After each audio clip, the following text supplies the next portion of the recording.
मैं अपनी different videos में डिफरेंट डिजीजेस, उनके ट्रीटमेंट्स और उनमें यूज होने वाली डिफरेंट मेडिसिन के बारे में अवेयरनेस देता रहता हूं। लेकिन इसका ये मतलब नहीं कि आप बजाते खुद उन मेडिसिन को स्टोर से परचेज करके यूज करना शुरू कर दें। इसको आप एक एग्जांपल से समझें। जैसे कि मैं प्रोस्टेट की वजह से पेशाब की तकलीफ का एक वीडियो में जिक्र कर रहा हूं, लेकिन एक पेशेंट है जिसको तकलीफ प्रोस्टेट की वजह से नहीं, पेशाब की इन्फेक्शन और यूटीआई की वजह से है, या उसको पेशाब के प्रॉब्लम उसकी डायबिटीज और शुगर के बड़े होने की वजह से, या मेडिसिन की वजह से, या उसको ओवर एक्टिव ब्लैडर की वजह से है, या उसको प्रोस्टेट का कैंसर है, या उसको यूरिनरी ब्लैडर का कैंसर है, या उसको स्टोन्स है। कितनी रीजंस हो सकती हैं। लेकिन उसने मेरी वीडियोस देख ली कि प्रोस्टेट की वजह से बार बार यूरिनेशन हो रही है, प्रॉब्लम है। अगर वो प्रोस्टेट की मेडिसिन खाना शुरू कर देगा तो उसको फायदा नहीं होगा। इसलिए कंसल्टेशन के बगैर आप मेरी बताई हुई मेडिसिन इस्तेमाल करने से गुरेज करें,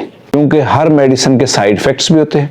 दूसरा ये है कि मैं तो एक डायग्नोसिस करके कि इसकी ये डायग्नोसिस है और उसकी ये ट्रीटमेंट है, लेकिन एक पेशेंट है उसको साथ और प्रॉब्लम्स भी हैं। जैसे एक पेशेंट को यूरिनेशन का, फ्रीक्वेंसी का, अर्जेंसी का, प्रोस्टेट प्रॉब्लम है और मैंने उसको प्रोस्टेट की मेडिसिन बताई है, हालांकि उस पेशेंट को साथ में डायबिटीज भी है, हाइपरटेंशन, ब्लड प्रेशर भी है, मैदे के प्रॉब्लम्स भी हैं। तो ऐसी सूरत हाल में अगर पेशेंट आज खुद मेडिसिन इस्तेमाल करना शुरू कर देगा तो हो सकता है उसको सही फायदा ना हो। इसलिए मेरी आपसे गुजारिश है कि आप या तो अपने डॉक्टर से कंसल्ट करें, सही डायग्नोसिस कराएं।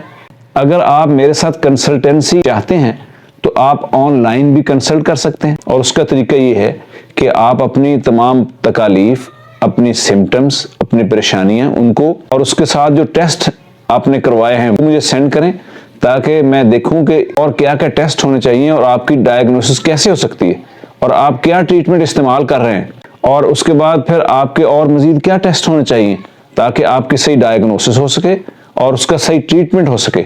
आज खुद अपनी मेडिसिन इस्तेमाल करने के नुकसानात हैं, इसलिए किसी भी रजिस्टर्ड मेडिकल प्रैक्टिशनर से कंसल्ट करने के बाद ही आप मेडिसिन इस्तेमाल करें, या फिर पाकपतन आकर मुझसे फिजिकली मिलकर अपने प्रॉब्लम्स को बताकर अपनी डिजीज डायग्नोज करवा के अपनी मेडिसिन भी ले सकते हैं। अल्लाह हाफिज।